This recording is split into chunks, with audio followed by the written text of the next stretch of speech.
how I look at this in a visual way is when we're doing real estate comps, we want to find apples to apples. And a lot of the times, if a property is too different, you're now comparing apples to oranges and some different fruit.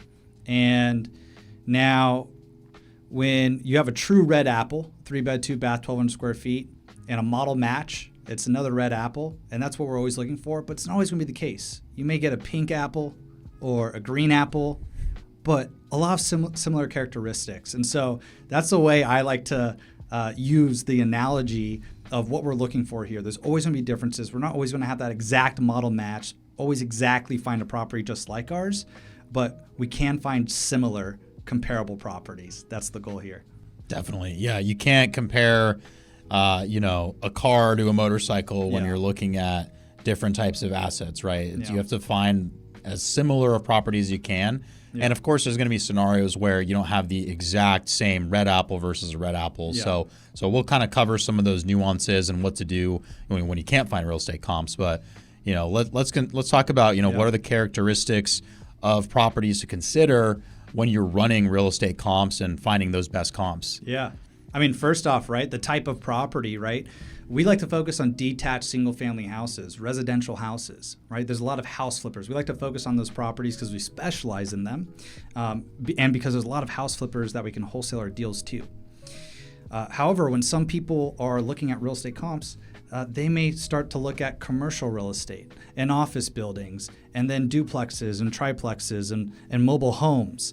And if our subject property we're analyzing is a detached single-family house, we want to find other detached single-family houses. Like that analogy I used of different fruit, right? A commercial building, like that's a grapefruit, right? It's not going to match up with our apple.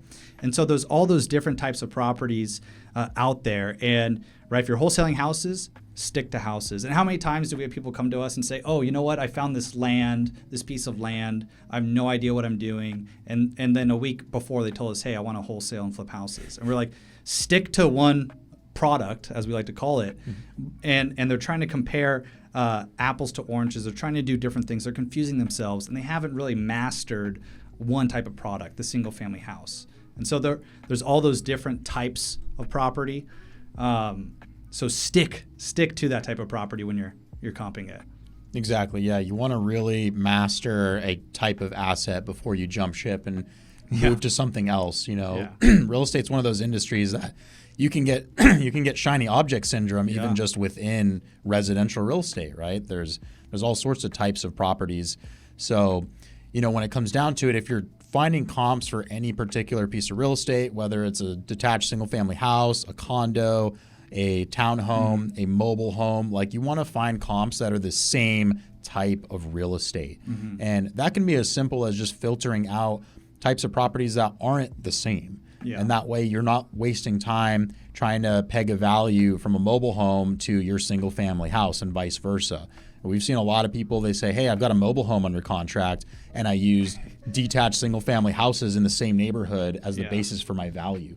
Like that just doesn't work. It doesn't work. It's a completely different type of property. It's a different type of buyer, sometimes even different type of financing available. So all of these kind of factors make it to where you really have to focus on the same asset type, right? Yeah. Even a townhome is not comparable to a condo, right? Because they're just different types. Even though they share walls with their neighbors, it's kind of similar. They usually have HOAs or COA fees, but they are different types of real estate. They're legally defined differently, and thus their value is quite different.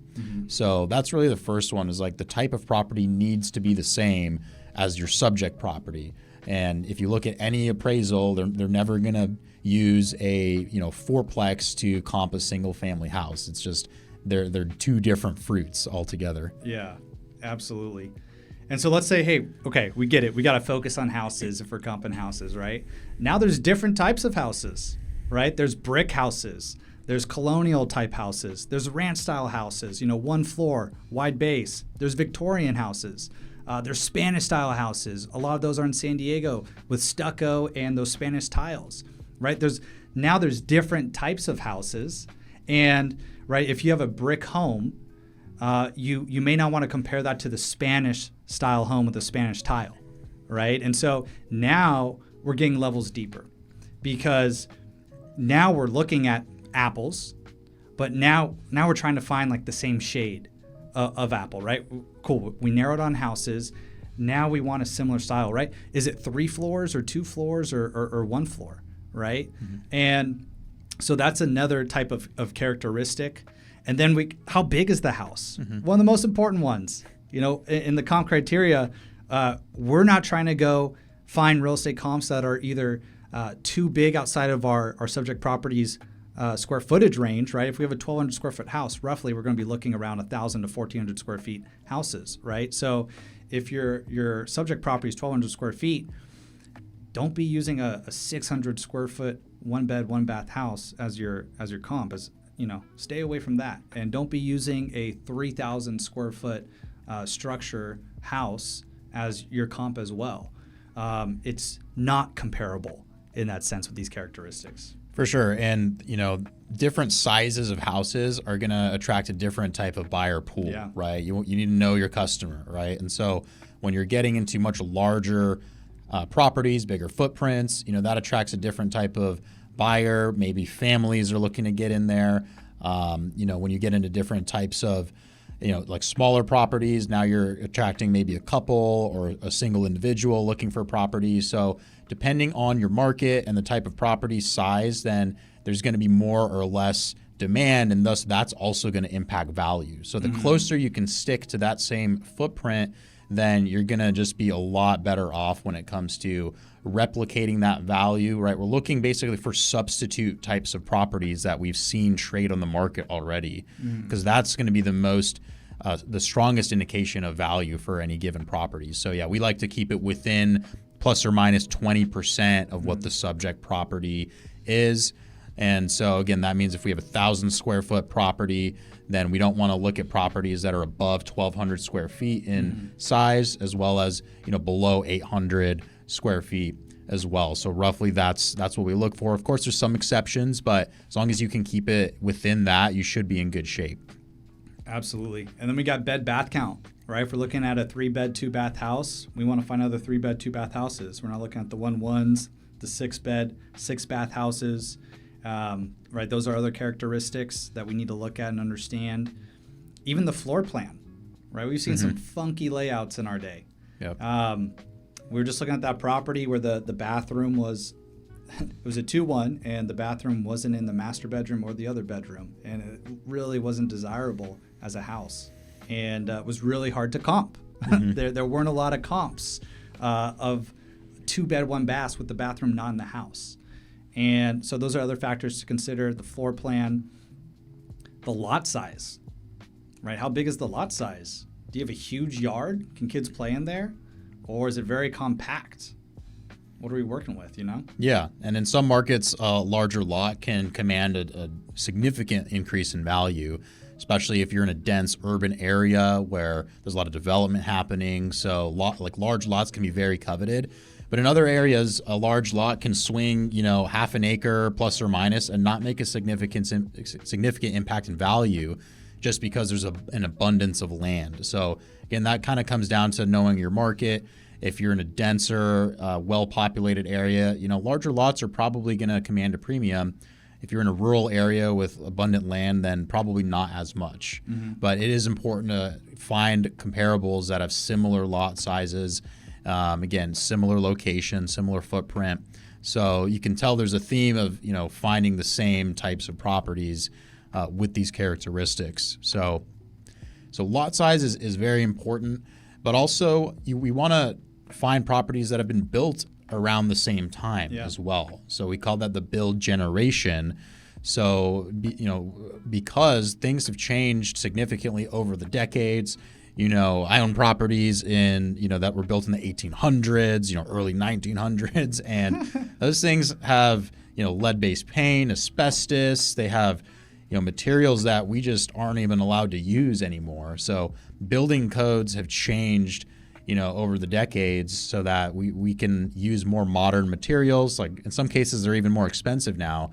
But, so over time, things change quite a bit.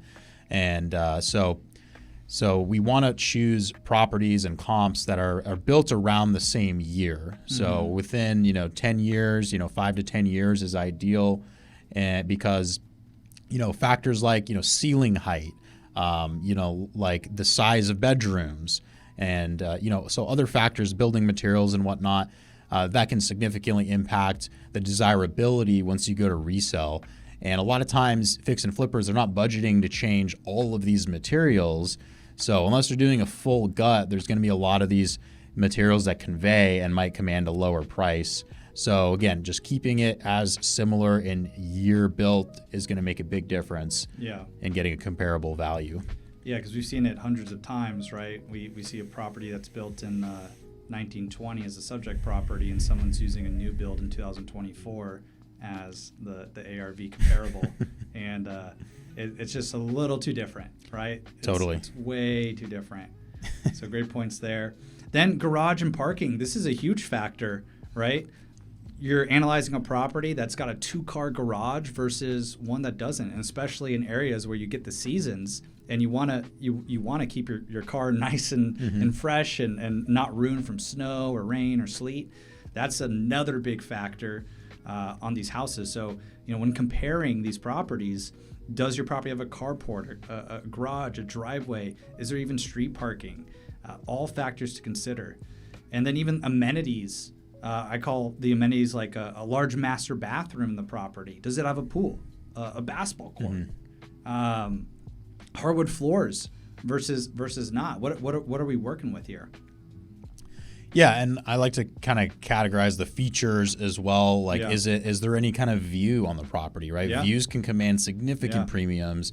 If you're coastal, you might have ocean views. If you're in the mountains, you might have a nice valley view. So, views are very, very desirable, and sometimes they're rare. So if your property has a view or if a comp has a view, you need to factor that into the value. And, additionally, if it has access to freeways, if it's as easy access to groceries, to schools. So if it's very, centrally located to other amenities in the neighborhood and just things that are going to improve the buyer's lifestyle when they live at that property. These are things that ultimately, if you're fixing and flipping, that buyer is going to be looking at. And those are things that you're going to be marketing on the resale as reasons why someone should buy your house versus somebody else's house that's on the market at the same time. I just had a flashback to a property one time someone sent me, and there was 3 freeways, and there was one property in the middle of these 3 freeways, and there was no comparable properties. And just imagine having this property of all these freeways going around it. It was absolutely ridiculous. And so you have to keep that in consideration. That property was so unique. Didn't spend a second analyzing because I was like, number one, the people that want to live here, there's probably not a lot of them. And then number 2, I'm not going to be able to find any comps. It's way too unique. It's ridiculous. Yeah, there's a difference between being close to freeway access and then literally right next to a freeway. Yeah. So I think, it's convenience versus, in inconvenience and a nuisance, right? Yeah. So knowing the difference and knowing, how far away do you need to be from that freeway in order for it to be a plus and not a negative. Yep. And then there's, HOAs. You already mentioned those, right? Homeowner associations. We see it in condos all the time where we're located, $1,000 a month HOA fees. That is significant. That is very significant. Sometimes 1/5, 1/4 of a mortgage out here for an HOA fee for a condominium or townhome or, even single family houses in some situations. So that's important to consider, especially right when we're comping property. You may be your subject property may be in an HOA community versus one that's not. It can be very, very different. There could be a lot of amenities that come up with that HOA. And this rolls into now like the communities, because you could be looking at a property that's in a gated community versus another property that's not in a gated community, and that can drastically affect the values. And you got to be careful for this because the property could still be in the same city, the same zip code, but right over here across the street was a gated community where the houses sell for $300,000, $400,000, $500,000 higher, right? Because there's no crime in there, people feel safe, 15 mile per hour speed limits, the kids can run around in there, versus outside there might be crime and things along those lines. And quick little story. One time I was helping out an individual. He wanted me to help him comp a property way back in the day. It was at an open house for one of my fix and flips. And he had this deal. He had this property, and the agent was telling him, hey, man, this is going to sell at $1.2 million all day. The agent was telling him that, a buyer's agent. And when I looked at the property for him, and this individual was going to pursue this property and take it down as his first fix and flip. And when I looked at the property, his subject property was outside this gated community. It was near San Diego State University, actually. You know the gated community right over there? Oh, yeah, Alvarado Estates. Yep. And his property was outside the gated community. The real estate agent was using comps all inside the gated community. It was a several $100,000 difference in ARV value. And the agent had no skin in the game. The agent wanted their buyer's commission, so they were saying, hey, buy this property all day, buy it all day.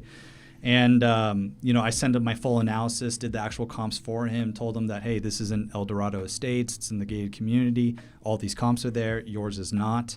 And so that story is there to tell you that individual would have taken down that fix and flip. We did the math, right? We used the deal calculator. He would have lost a significant amount of money. And he was a young 20-something-year-old. Would have ended his career. Yeah. One bad deal. Yeah, one setback. You got $200,000 that you have to pay back. It's like, great. You got the bill. You got student loans of a doctor, and you're 21 years old, and you're not a doctor. Not a good situation to be in. Yeah. Well, good thing he brought you the deal and, yeah. Had you check the comps. Yeah. Because, like to your point, if you go from one community to the next, one can have a clubhouse and a pool and security 24/7. The other one might not have any of those. And it might have access to, different school districts from one to the other, as well as, sometimes with HOAs, they have different fee structures, they have different reserves. So really the health of the HOA as an organization gets overlooked all the time by buyers. Yeah. And so it's a little bit in the weeds for most wholesalers, but if you're really looking to buy and flip in HOAs, then sometimes they have restrictions on the renovations you can do and the color paint you can put up.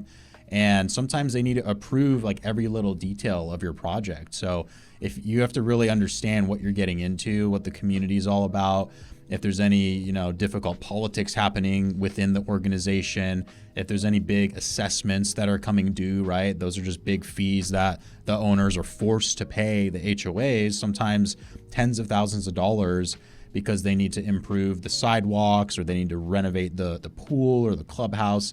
The owners are paying for that, right? And so you have to understand the health of the HOA and then understanding if there's assessments coming up. So that's why it's important to use comps in the same community, because if a property's sold under those same conditions, then it's so much more comparable to another property in that same subdivision, that same gated community. Totally. And so we talked a lot about the characteristics of the house, some about the area as well. And that's just something else I want to touch on, the characteristics of the area as well to keep in mind, right? That proximity to airports, right? For example, we live very close to airports, 15 minutes away from an airport. I don't hear any planes though, right? I'm not under the flight path. And so taking this into consideration, is the house you're analyzing, is it under a flight path? And does it have noise pollution? Because that can be freaking annoying for a lot of buyers. That can hurt the resale value of your property. Versus proximity can still be positive to an airport. 15 minutes away, it's a breeze. I don't even need to hop on the freeway to get to the airport. Yet I don't have noise pollution. I love it. And so those characteristics are very important. Like you're talking about the freeways, right? You could be very close to your freeway. You see the freeway, doesn't look that great. Looks like a concrete, road in a way, because it is. And then, but you could be close enough to where you have easy freeway access, right? For example, over here, if you're in La Jolla, you're in the heart of La Jolla, it frickin' stinks to get to the freeway. It's all backed up. Whereas if you live on maybe close to Ingram Street, right, you can hop right onto the freeway. And so those pros and cons of where this property is located, these are other characteristics that really have nothing to do with the square footage of the property, but the proximity to in the particular area that it's in. Definitely. Yeah. You always got to think of what's the end goal with the property. Yeah. Whether you're going to be buying and holding it as a rental, right? You're going to need to rent it to tenants. Yeah. And so what are the tenants looking for? Right? Why do they want to live in your property? What about that location is going to make them want to pay a premium, right, over other properties?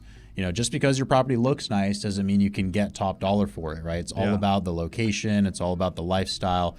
And same with the resale. If you're buying and fixing and selling, you need to understand, why are people going to want to buy your property? Why are they going to want to live there? And so really, understanding the location really well is going to allow you to buy it with confidence, put it under contract with confidence, knowing that there are going to be buyers for that particular piece of real estate. So the other thing that's super important, I mentioned earlier, the schools. Yeah. Right? A lot of individuals and families are making their home purchase decisions based on school district. Yep. So if you're in an award-winning, highly ranked school district, for elementary, middle, high school, then your property values are probably going to go up over time. And even for a fix and flip resale, you're going to have a lot of buyers who are interested in buying it just for that fact alone. So that's a big factor as far as knowing that you're going to have an asset that you can sell quickly and that you're going to have buyers lining up to acquire it. And on the flip side, if there's schools that are poorly rated, then there has to be other reasons why people would buy it. They're probably not going to buy it to put their kids in school to these very poorly ranked schools. So there has to be other reasons and other features and amenities that are within the proximity to make it a convenient access to all these different things for that buyer or renter. So super important, knowing your area, knowing the location. These are things beyond just the quality of rehab that is going into the property, which will impact the value and ultimately the success of a project. So with that, it comes down to the like noise level as well. If you're close to a freeway, if you're close to a new apartment building that's getting constructed, those are things that can impact your resale value as well. So you're going to want to make sure that you're not negatively impacted by those things as well. And additionally, I always love to do a street view of any property that I'm looking at, determining the ARV on, or any comps that I'm looking to pull. I'll do a street view because you want to make sure that it truly is in a comparable street. It's in a comparable neighborhood. There aren't any electrical poles running through your property or in front of your property. And if there are, you have to take that into consideration, right? It's not a deal killer, but you just need to take note of these things so that you can accurately factor that into your valuation on any given property.